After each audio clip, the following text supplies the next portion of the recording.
அவன் கூட ஸ்கூல்ல வேலை பார்க்க ஆளுவ அல்லது வெளியே ஆளுவ யார் மேலேயாவது சந்தேகம் இருக்கா கேளு.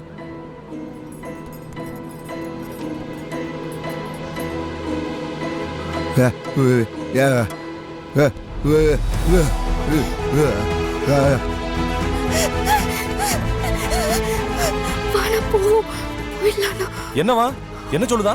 நீயே பேசிட்டு இருக்காதமா, என்னன்னு சொல்லு. சார் அது 2 நாளா உறக்கம் இல்ல, அதனால ஏதோ உளர்வு சார். நான் எல்லாத்தையும் கேட்டுட்டு நாளைக்கு வந்து கரெக்டா சொல்லுதேன் சார். வானா போவோம். இந்தாருமா உட்காரு உட்காரு. இப்படி அரை உரையெல்லாம் சொல்லிட்டு போக முடியாது. அவன் என்ன சொன்னான் சொல்லு.